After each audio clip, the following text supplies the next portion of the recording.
हाय, welcome back. आज का जो लेक्चर वीडियो है इसमें क्वेश्चंस है वो मोस्टली प्री स्ट्रेस के टॉपिक के क्वेश्चंस हैं। तो स्टार्ट करते हैं। क्वेश्चन 206 में गिवन है कि कोई टेंडन है जो कि सेंट्रोइडल एक्सिस से ई डिस्टेंस बिलो है और उस टेंडन में फोर्स है वो पी है। तो अगर हम डायग्राम प्लॉट करें तो कुछ ऐसा आएगा। ये टेंडन है, इसमें इस तरीके से फोर्स लग रहा है पी।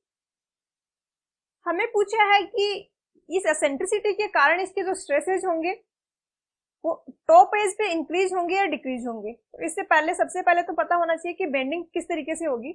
तो ये बेंड होगा वो कुछ अपवर्ड इस तरीके से होगी बीम। अपवर्ड बीम बेंड होगी, इसके कारण टॉप में इसमें आएगा टेंशन और बॉटम में आएगा कंप्रेशन। टॉप एज का हमसे पूछा है तो पहले तो स्ट्रेस का मैग्नीट्यूड निकालते हैं जो होगा F upon Y is equal to M upon I. F यहाँ हो जाएगा M dot Y upon I, जिसको हम लिख सकते हैं M अपॉन जेड। M यहाँ पे है वो P फोर्स के कारण है। P फोर्स की सेंट्रोइडल एक्सिस से डिस्टेंस E है, तो P फोर्स के कारण जो बेंडिंग मोमेंट आएगा वो हो जाएगा P डॉट ई। अगर हम M का यहाँ वैल्यू पुट करें तो P dot E upon Z हो जाएगा। पहले जो इसमें टेंडन में फोर्स P है, इसके कारण थ्रू आउट पूरी बीम में जो स्ट्रेसेस आएंगे वो कंप्रेसिव होंगे, उनका मैग्नीट्यूड होगा P अपॉन ए। जो ई एसेंट्रिसिटी है उसके कारण मोमेंट आ रहा है और उसके कारण जो स्ट्रेसेस आ रहे हैं वो टॉप पे अगर हम देखें तो टॉप पे होंगे टेंसाइल। इस तरीके से बेंड होगी बीम तो टॉप पे होंगे वो टेंसाइल होंगे। टॉप पे टेंसाइल होंगे तो फिर ये हो जाएगा माइनस। अगर हम कंप्रेसिव को प्लस ले रहे हैं तो टेंसाइल को माइनस से डिनोट करेंगे जो होगा P dot E upon Z. तो टेंसाइल स्ट्रेसेस टॉप पे आ रहे हैं, इसके कारण टॉप पे जो स्ट्रेसेस पहले से कंप्रेसिव थे वो डिक्रीज हो रहे हैं। कितने मैग्नीट्यूड से डिक्रीज हो रहे हैं? P dot E upon Z. तो यहाँ पे इसका आंसर हो जाएगा option C, is decrease by P dot E upon Z. Next है क्वेश्चन 207। नेक्स्ट 207 भी वैसा ही है जो कि हमने पिछला क्वेश्चन अभी सोल्व किया। यहाँ पे ग्राफिकली शो किया गया है स्ट्रेसेस को। तो सेम गिवन है कि ये सेंट्रिसिटी पे below the centroid axis tendon है जिसमें कि फोर्स है वो P है। और ये डिफरेंट डायग्राम गिवन है। यहाँ पे हमसे पूछा कि कौन सा डायग्राम है वो रॉन्ग है। सबसे पहले तो बीम को शो किया गया है जिसमें E एसेंट्रिसिटी पे यहाँ पे ये टेंडन है जिसमें कि फोर्स है वो P है। ये होगा डायरेक्ट स्ट्रेसेस का डायग्राम। डायरेक्ट स्ट्रेसेस पूरी बीम में कंप्रेसिव होंगे और उनका मैग्नीट्यूड होगा P अपॉन ए। तो ये डायग्राम बना दिया, ऊपर नीचे दोनों पॉजिटिव है। नेक्स्ट में P फोर्स को एसेंट्रिसिटी के कारण बेंडिंग मोमेंट आएगा और उस बेंडिंग मोमेंट के कारण बेंडिंग स्ट्रेसेज होंगे। तो ये उन बेंडिंग स्ट्रेसेज का डायग्राम है P dot E upon Z. अभी हमने देखा कि बेंड होगी बीम, इस टेंडन की वजह से जो बेंड होगी वो कुछ इस तरीके से होगी। तो इसके कारण ऊपर टेंसाइल आएंगे, नीचे कंप्रेसिव होंगे। तो न्यूट्रल एक्सिस से ऊपर में टेंसाइल है तो नेगेटिव है साइन, नीचे में कंप्रेसिव है तो पॉजिटिव साइन है। मैग्नीट्यूड होगा वो P dot E upon Z होगा। फोर्थ वाला जो डायग्राम है इसमें कोई लोडिंग है, उसके कारण बेंडिंग मोमेंट है वो M है। M बेंडिंग मोमेंट है यहाँ पे लोडिंग के कारण। और बीम है तो लोडिंग हम इस तरीके से लगाएंगे कुछ, और इस लोडिंग के कारण बीम का जो डिफ्लेक्टेड शेप होगा वो कुछ इस तरीके से होगा। तो यहाँ पे जो स्ट्रेसेज आएंगे वो ऊपर आएंगे कंप्रेसिव, नीचे आएंगे टेंसाइल। इसलिए ऊपर इसने पॉजिटिव लिखा है, नीचे वाले को इसने नेगेटिव साइन दिया है और मैग्नीट्यूड इनका हो जाएगा M upon Z. Final resultant stresses निकालने के लिए हम इन तीनों का सम कर देंगे। ऊपर आ जाएगा P अपॉन ए, ये माइनस आ रहा है तो minus P dot E upon Z plus M upon Z. नीचे आ जाएगा यहाँ पे P अपॉन ए, P dot E upon Z minus M upon Z. ये माइनस का साइन आ रहा है यहाँ पे, इसलिए यहाँ पे माइनस का आया है। अब ये डायग्राम जो बन रहा है फाइनल डायग्राम, इसकी शेप ये भी हो सकती है और ये जो डायग्राम बन रहा है ट्रेपेजोइडल ये इस तरीके से भी बन सकता है इसके बजाय। ये डिपेंड करेगा P और M के मैग्नीट्यूड पे कि कौन सी वैल्यू ज्यादा है, नीचे वाला ज्यादा होगा मैग्नीट्यूड या ऊपर का ज्यादा होगा। तो ये कंप्लीटली डिपेंड करेगा P और M पे। तो ये भी सही है, ऐसा अगर बने तो वो भी सही है। यहाँ पे आंसर की में आंसर गिवन है कि फिगर थर्ड है वो रॉन्ग है, तो ऐसा नहीं है, सारे के सारे फिगर्स ही यहाँ पे करेक्ट है, हमने देखा। तो आंसर यहाँ पे कोई सा भी नहीं होगा गिवन ऑप्शंस में, क्योंकि सारे फिगर ही करेक्ट है अपनी जगह। ये ऐसा भी बन सकता है और ये ऐसा भी बन सकता है, इसलिए आंसर की में जो आंसर है उनमें से कोई सा भी आंसर नहीं होगा। नेक्स्ट क्वेश्चन 208 में गिवन है कि एक्सटर्नल लोड जो सेंटर पे लग रहा है वो W है। हमें कैलकुलेट करना है सेंटर पे नेट डाउनवर्ड लोड। यहाँ पे एक टेंडन भी है जो कि थीटा इंक्लिनेशन से बेंड किया हुआ है, तो टेंडन जो हम प्लॉट करेंगे तो वो ऐसा आएगा। टेंडन की एसेंट्रिसिटी सेंटर पे मैक्सिमम होगी, क्योंकि एक्सटर्नल लोडिंग के कारण बेंडिंग मोमेंट जो मैक्सिमम आता है वो सेंटर पे होता है, तो सेंटर पे एसेंट्रिसिटी मैक्सिमम है। एजेस पे अगर सिंपली सपोर्टेड बीम है तो बेंडिंग मोमेंट 0 होता है, इसलिए यहाँ पे एसेंट्रिसिटी भी 0 दी गई है। तो इस टाइप से ये टेंडन है, यहाँ पे इसका ये इंक्लिनेशन हॉरिजॉन्टल के साथ में जो है ये थीटा है। यहाँ पे फाइंड आउट करना है टोटल वर्टिकल डाउनवर्ड फोर्स। इसके लिए हम वर्टिकल इक्विलिब्रियम कंसीडर करेंगे।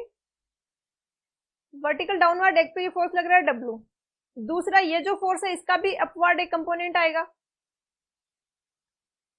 इधर वाला कंपोनेंट होगा P cos थीटा और ये वाला कंपोनेंट होगा P sin थीटा।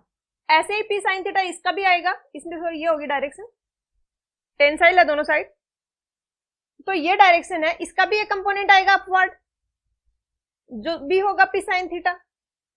अब टोटल वर्टिकल इक्विलिब्रियम देखें, जो सेंटर पे जो सेक्शन है उसका, तो डाउनवर्ड है W माइनस अपवर्ड वाला माइनस करेंगे तो ये आ जाएगा 2P sin थीटा। तो यहाँ पे आंसर हो जाएगा ऑप्शन डी।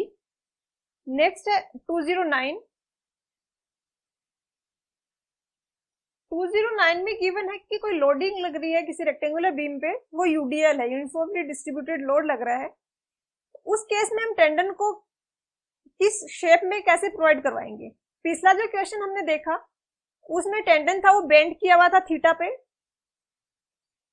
और लीनियरली एसेंट्रिसिटी चेंज हो रही थी। जैसे जैसे हम इस डायरेक्शन में जा रहे थे सेंटर से टुवर्ड्स द एजेस, लीनियरली ई की वैल्यू चेंज हो रही थी, क्योंकि बेंडिंग मोमेंट जो यूडीएल के केस में होता है वो होता है W।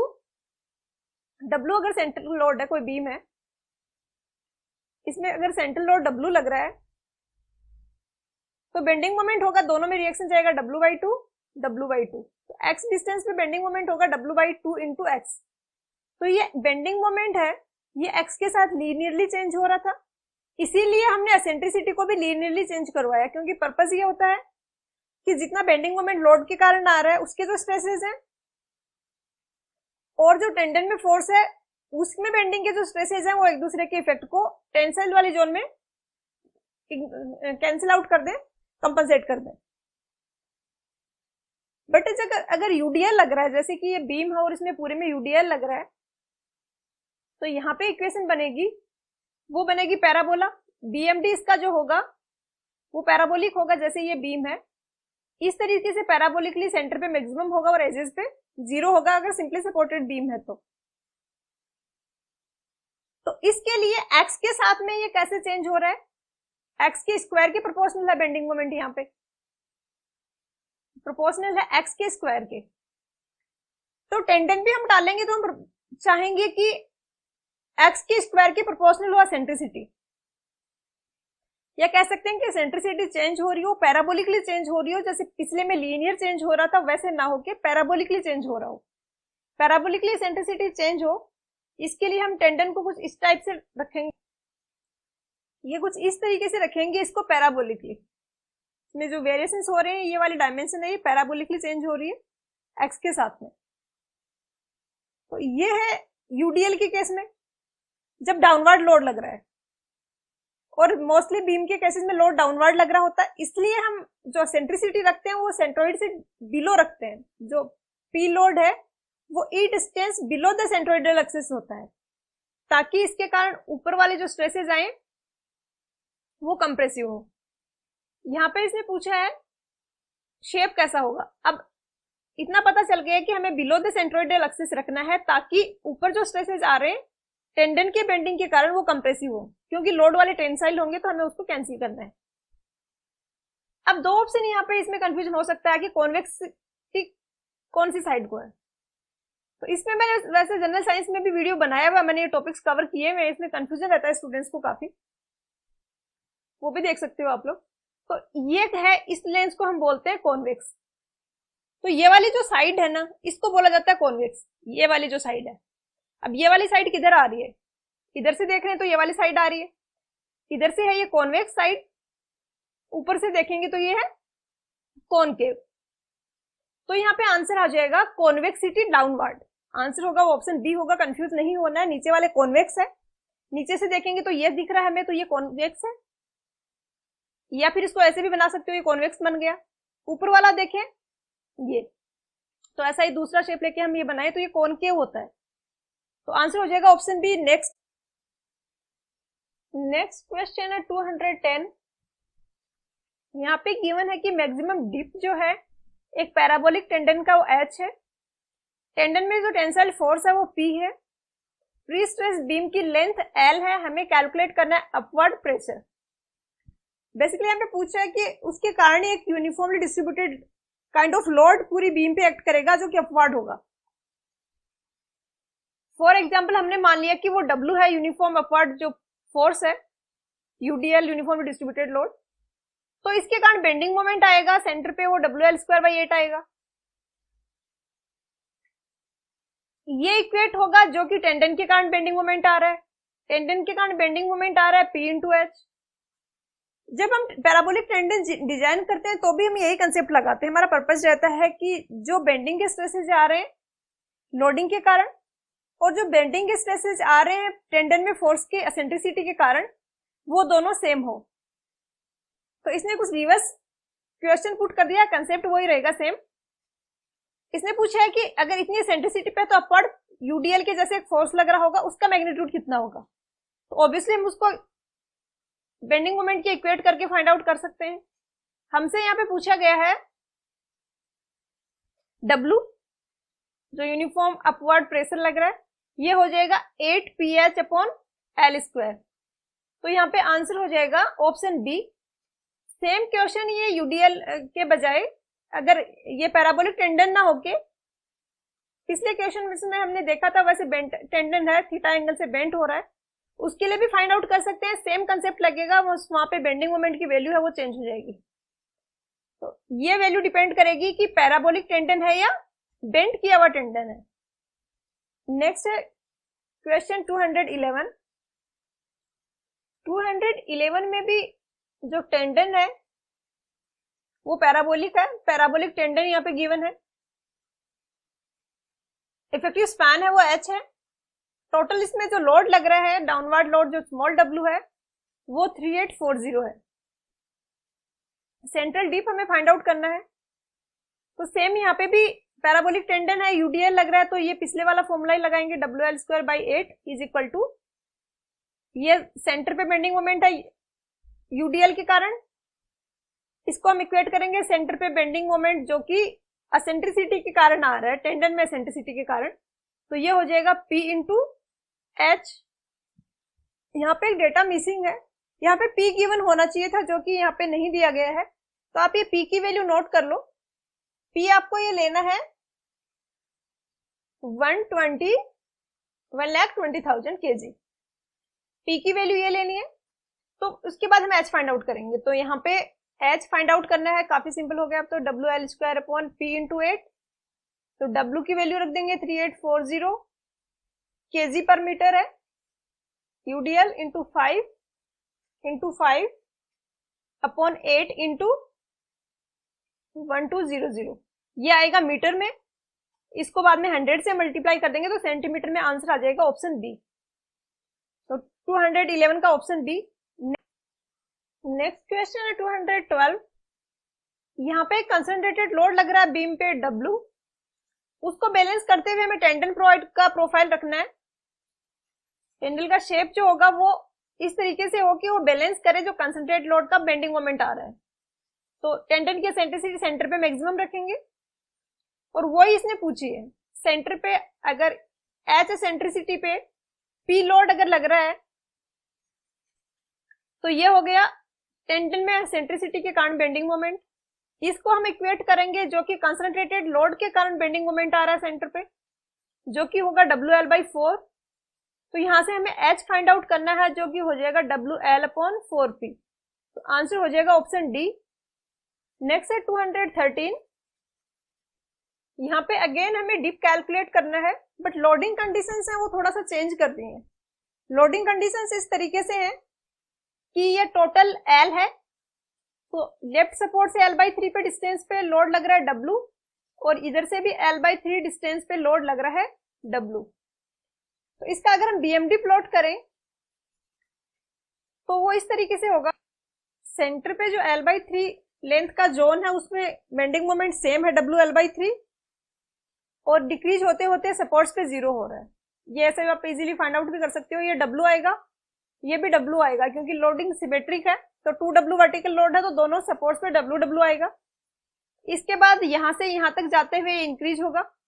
यहां से यहां तक आप बेंडिंग मोमेंट की इक्वेशन रखोगे तो वो कांस्टेंट रहेगी। तो ये BMD बन गया। हमसे पूछा है मैक्सिमम डिप। मैक्सिमम डिप इस जोन में आएगा और वो पूरी जोन में सेम रहेगा। इस जोन में फाइंड आउट करने के लिए हम इक्वेट कर देंगे बेंडिंग मोमेंट। तो P into H is equal to WL/3। तो यहां से H हो जाएगा WL/3P। काफी सिंपल है, तो आंसर हो जाएगा ऑप्शन सी। नेक्स्ट है 214। यहाँ पे पूछा है कि पोस्ट टेंसिंग सिस्टम के रेस्पेक्ट में कौन सा स्टेटमेंट है वो करेक्ट है। स्टेटमेंट्स गिवन है। ए में बोला है कि वाइडली यूज होता था अर्लियर डेज में। बी में बोला है कि इकोनॉमिकल नहीं है इसलिए मोस्टली यूज नहीं किया जाता।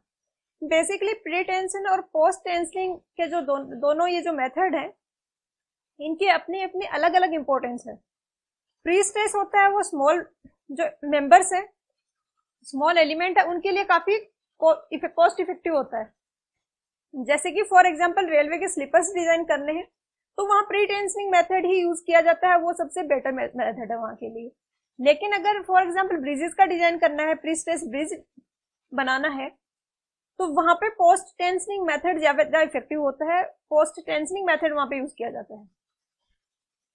तो ऑप्शन बी में जो बोला है इसने कि नॉट इकोनॉमिकल, थोड़ा सा पोस्ट टेंसिंग मेथड कॉस्टली होता है comparing to pre tensing, but large structures के लिए वो ज्यादा इफेक्टिव मेथड है।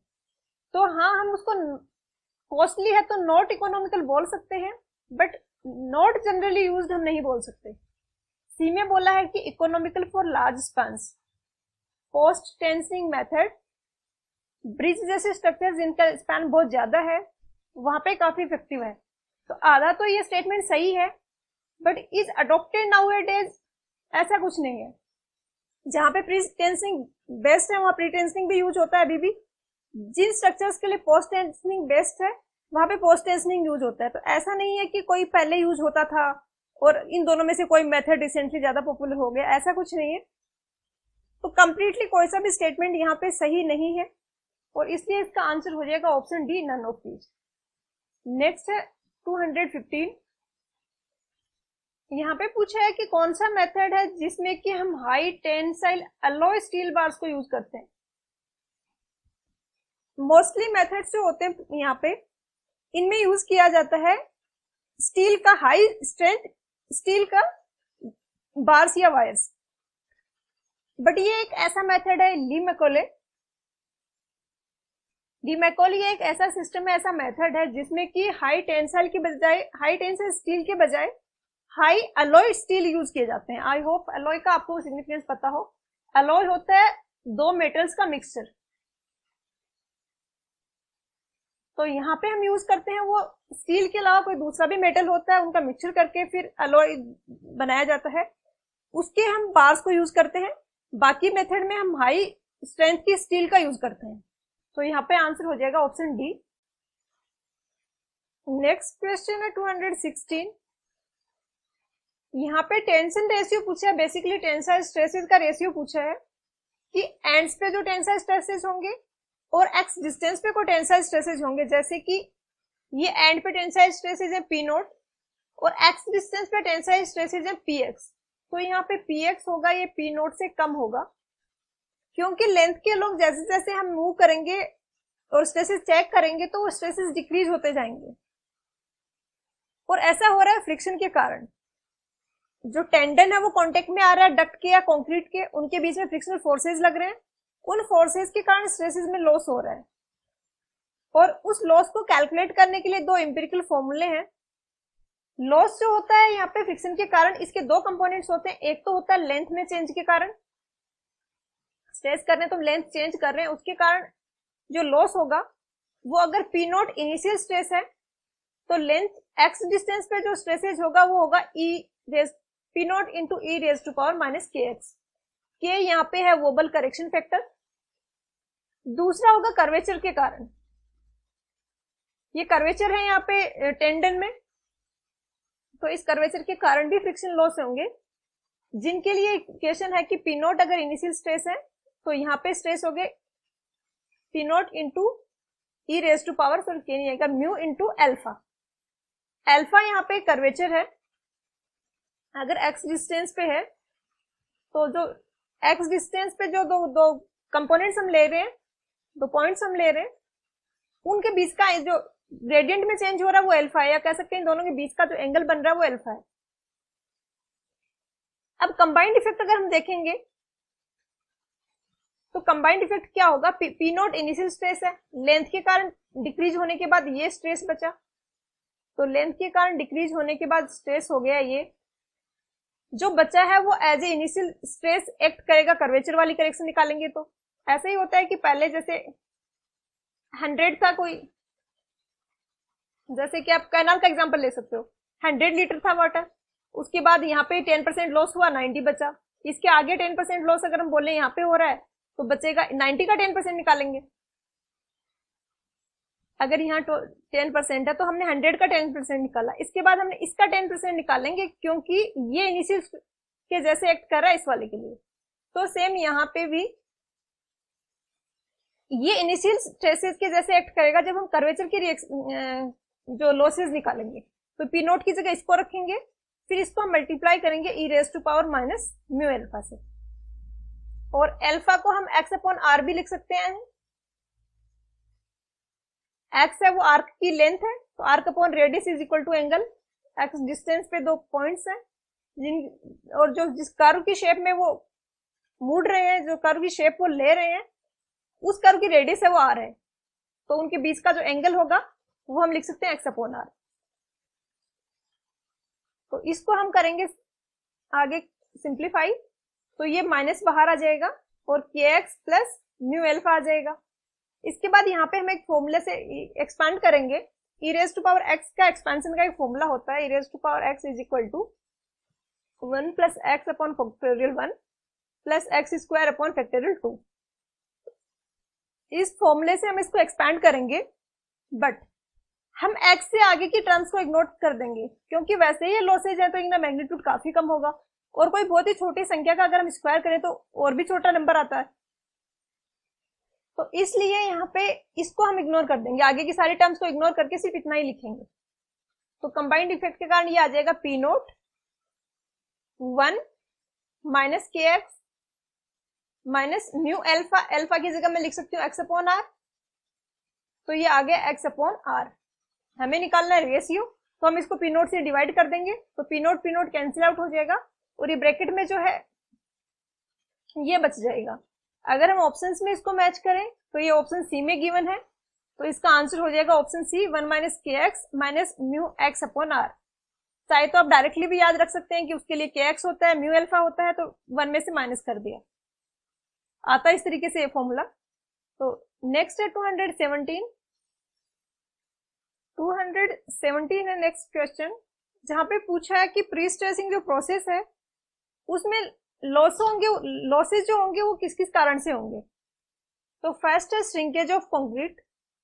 जब कंक्रीट ड्राई होती है, स्ट्रेंथ गेन करती है, तो उसमें केमिकल चेंजेस होते हैं, उसमें जो वाटर है वो इवोपोरेट होता है, और इन दोनों रीजंस के कारण ही कंक्रीट है वो श्रिंक हो जाती है, उसका वॉल्यूम पहले था उससे कुछ कम हो जाता है।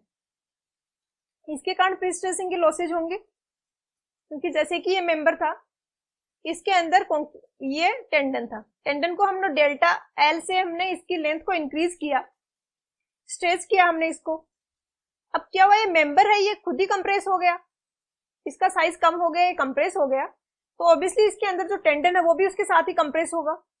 तो टेंडन का जो इनिशियल स्ट्रेस अगर डेल्टा एल है तो बाद में कंक्रीट के कंप्रेस होने के बाद में ये डेल्टा एल की वैल्यू कुछ कम हो जाएगी, क्योंकि टेंडन है वो कंक्रीट के अंदर है, जितनी कंक्रीट कंप्रेस हुई उतना टेंडन भी कंप्रेस होगा। तो जो डेल्टा एल हमने जो पहले इनिशियली दिया था उतना डेल्टा एल अब नहीं है, तो इसके कारण लॉसेज होंगे, स्ट्रेस कम हो गया पहले से। बी में बोला इलास्टिक शॉर्टनिंग ऑफ कंक्रीट।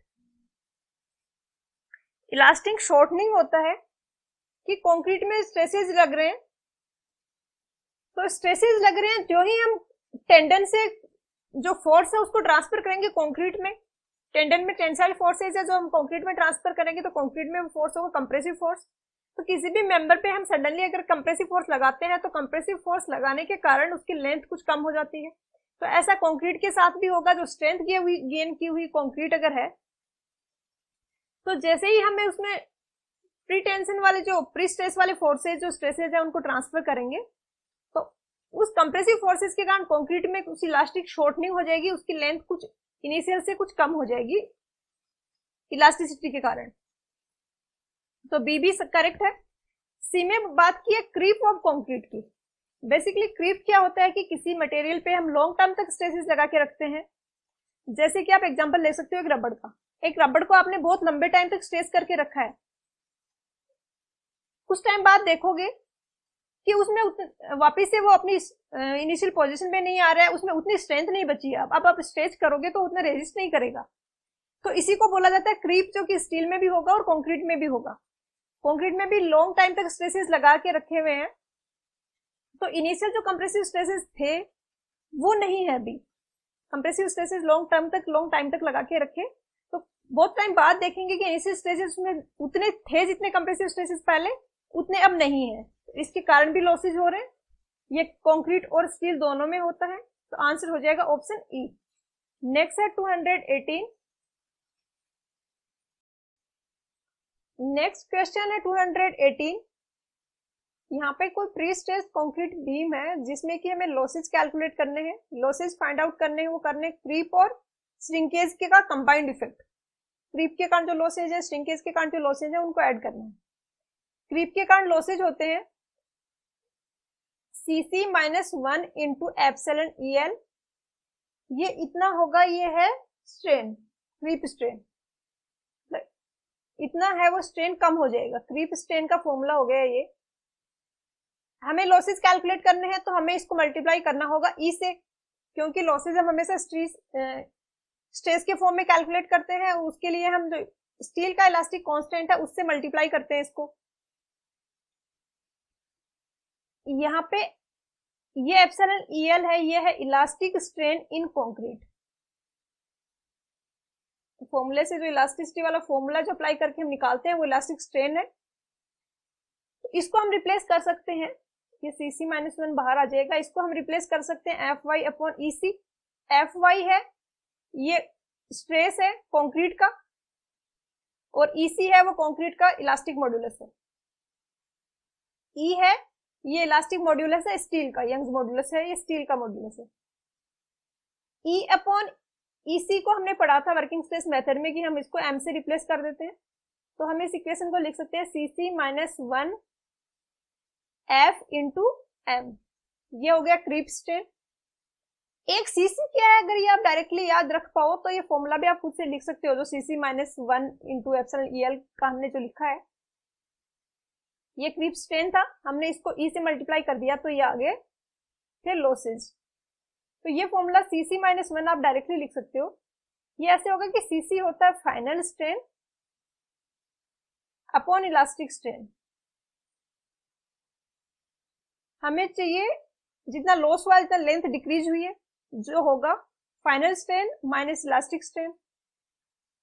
तो अगर -1 करके यहाँ पे इलास्टिक स्ट्रेन से मल्टीप्लाई कर दूं, जिसको सिंबॉलिक फॉर्म में हमने लिखा है एप्सिलॉन EL,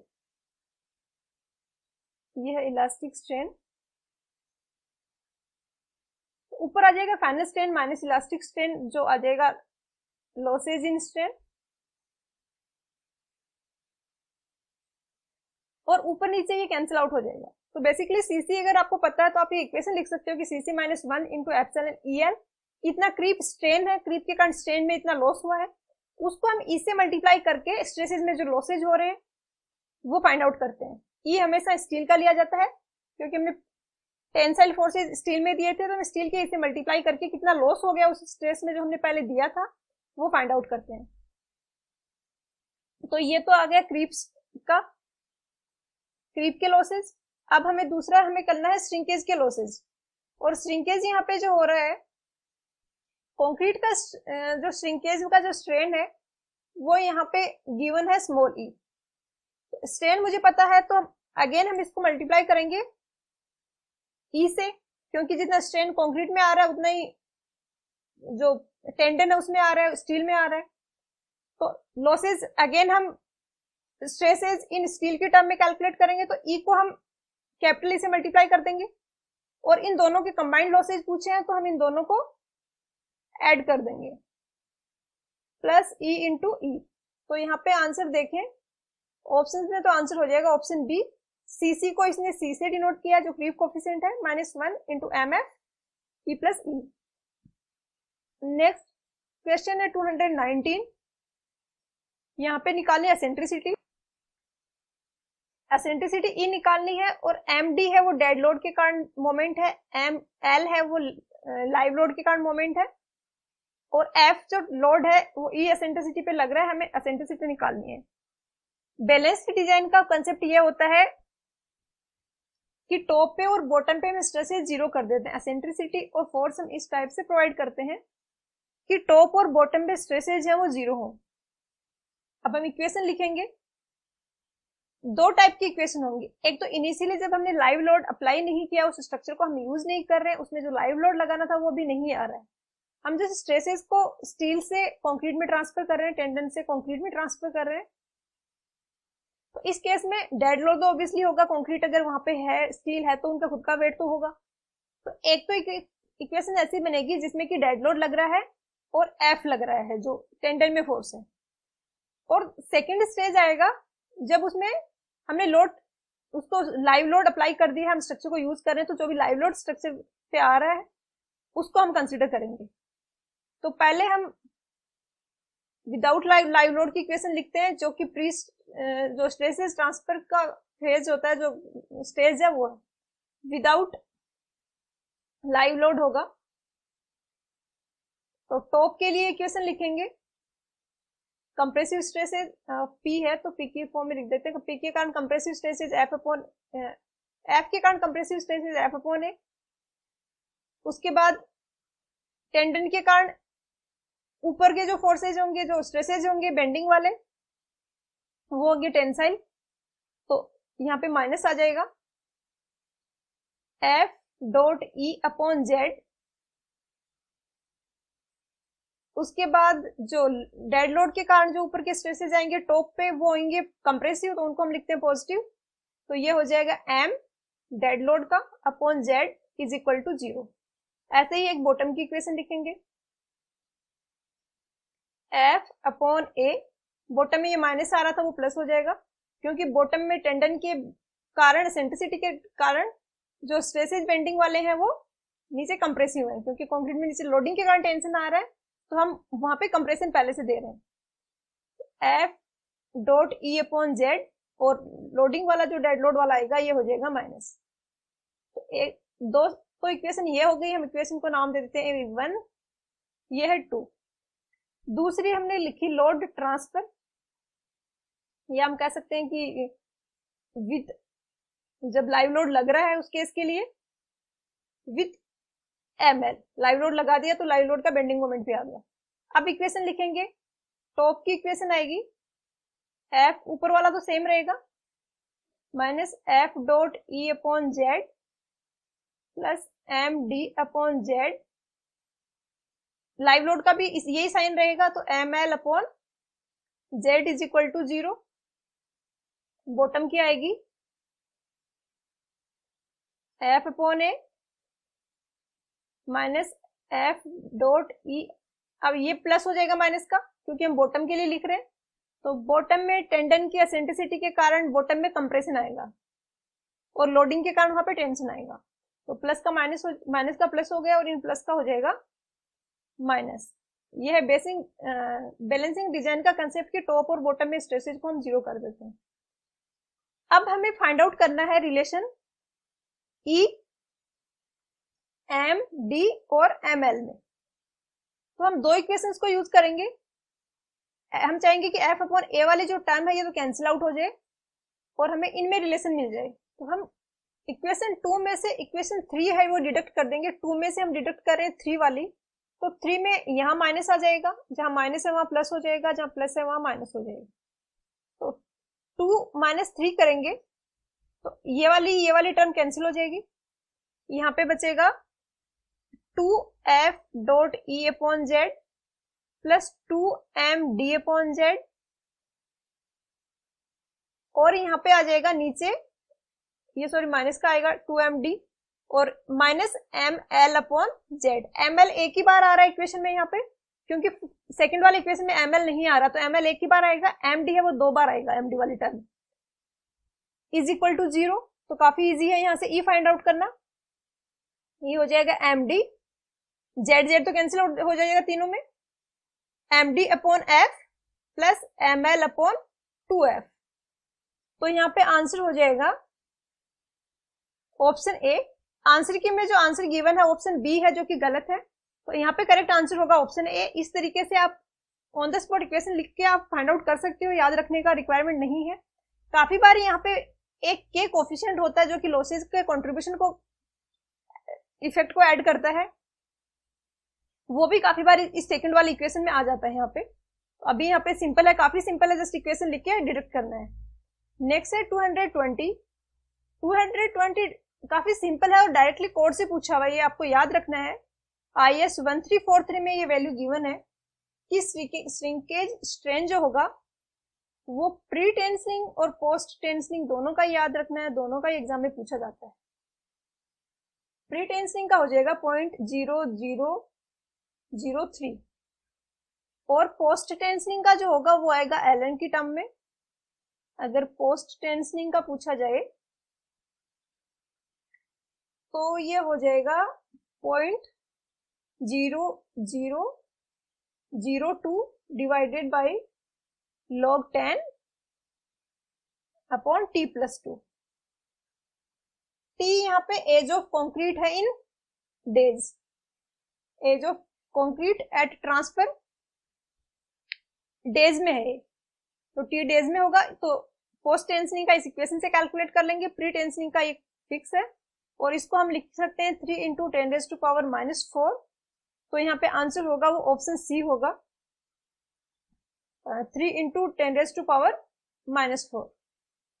यहाँ पे आंसर की में जो आंसर गिवन है वो ऑप्शन ई है, जो कि गलत है, ये नहीं होगा, आंसर होगा ऑप्शन सी। तो इस लेक्चर वीडियो को यहीं पे एंड करते हैं, मिलते हैं नेक्स्ट वीडियो में।